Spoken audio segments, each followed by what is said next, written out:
ஆகாய் ஆகமம் அதிகாரம் 1. தாரியு அரசனது 2ஆம் ஆட்சி ஆண்டின் 6ஆம் மாதம் முதல் நாளன்று இறைவாக்கினர் ஆகாய் வாயிலாக ஆண்டவரின் வாக்கு அருளப்பட்டது.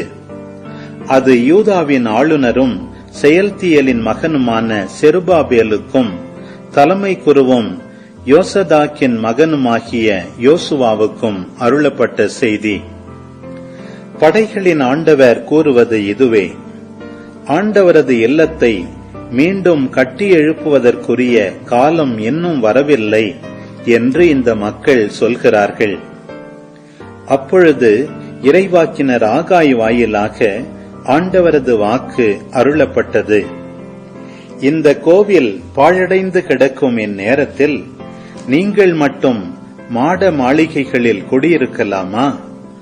ஆதலால் இப்பொழுது படைகளின் ஆண்டவர் கூறுவதை கேளுங்கள். உங்களுக்கு நிகழ்ந்திருப்பதை நினைத்து பாருங்கள். நீங்கள் விதைத்தது மிகுதி, அறுத்ததோ குறைவு. நீங்கள் உண்கிறீர்கள், ஆனால் உங்கள் வயிறு நிரம்புவதில்லை. நீங்கள் குடிக்கிறீர்கள், ஆனால் நீங்கள் நிறைவடைவதில்லை. ஆடை அணிகிறீர்கள், ஆனால் உங்களுள் எவருக்கும் குளிர் நீங்கவில்லை. வேலையாள் தான் கூலியாக வாங்கிய பணத்தை பொத்தலான பையில் போடுகிறான். உங்களுக்கு நேர்ந்துள்ளதை நினைத்து பாருங்கள் என்று சொல்கிறார் படைகளின் ஆண்டவர். எனவே மலைக்கு சென்று மரம் கொண்டு வாருங்கள். என் இல்லத்தை மீண்டும் கட்டி எழுப்புங்கள். அது எனக்கு உகந்ததாயிருக்கும். அங்கே நான் மாட்சியுடன் விளங்குவேன் என்று சொல்கிறார் ஆண்டவர். மிகுதியான அறுவடைக்காக காத்திருந்தீர்கள், ஆனால் கிடைத்தது சிறிதளவே. நீங்கள் வீட்டுக்கு கொண்டு வந்த போது அதையும் நான் ஊதி தள்ளிவிட்டேன்.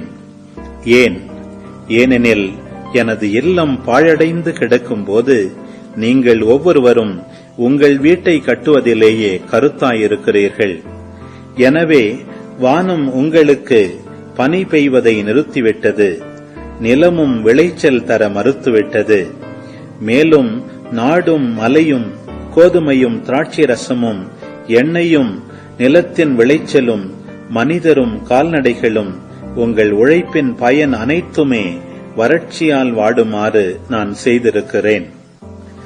அப்பொழுது செயல்தியலின் மகன் செருபாபேலும் தலைமை குருவும் யோசதாக்கின் மகனுமாகிய யோசுவாவும் மக்களுள் எஞ்சியிருந்தோர் அனைவரும் தங்கள் கடவுளாகிய ஆண்டவரின் குரலுக்கும் தங்கள் கடவுளாகிய ஆண்டவர் அனுப்பிய இறைவாக்கினரான ஆகாயின் சொற்களுக்கும் செவி கொடுத்தனர்.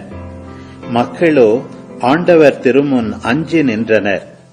அப்போது ஆண்டவரின் தூதரான ஆகாய் மக்களிடம், நான் உங்களோடு இருக்கிறேன் என்கிறார் ஆண்டவர் என்னும் ஆண்டவரின் அருட்செய்தியை அவர்களுக்கு அறிவித்தார். அப்போது ஆண்டவர் யூதாவின் ஆளுநரும் செயல்தியலின் மகனுமாகிய செருபாபேலின் உள்ளத்தையும் தலைமை குருவும் யோசதாக்கின் மகனுமாகிய யோசுவாவின் உள்ளத்தையும் மக்களுள் எஞ்சியிருந்தோர் அனைவரின் உள்ளத்தையும் தட்டி எழுப்பினார்.